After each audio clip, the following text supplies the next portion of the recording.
तो हज़रत सादी बयान करते हैं कि एक दरवेश जिसकी पेशानी से नेकी और दानाई का नूर जाहिर हो रहा था और जिसका जिस्म जवानों की तरह मजबूत था, इस हालत में एक बादशाह के हुजूर पहुंचा कि उसके लिबास पर ऊपर नीचे सैकड़ों पेबंद लगे हुए थे। बादशाह भी दाना और मर्दुम शनास था। उसने दरवेश की गुफ्तगू सुनी तो अंदाजा कर लिया कि उस शख्स की खिदमात मुफीद साबित होंगी और उसे अपने मुलाजिमों में शामिल कर लिया। दरवेश ने गुस्ल करके नया लिबास पहना और अपने काम में मसरूफ हो गया और फिर ऐसी मेहनत और होशमंदी से खिदमत अंजाम दी कि तरक्की करता हुआ वजीर आजम के ओहदे तक पहुंच गया।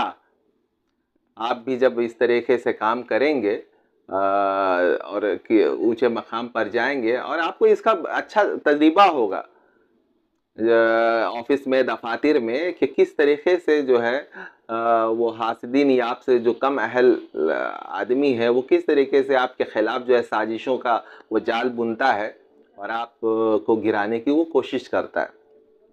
तो ये जनाब जो है ये अच्छे थे, ये अच्छे आदमी थे जो आए थे। वो बादशाह ने उनकी अहलियत को जाना और उसको रख लिया मुलाजिम के तौर पे, लेकिन ये अपनी दानिशमंदी और अहलियत की बुनियाद पर वज़ीर आज़म के ओहदे तक पहुंच गया।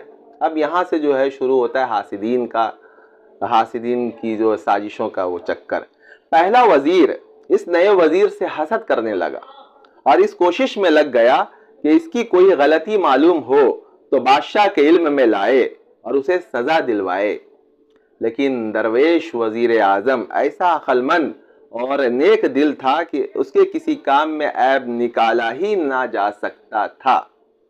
बहुत अरसे के बाद हासिद वजीर को एक ऐसी बात मालूम हुई कि वह बादशाह को दरवेश से बदजन कर सकता था।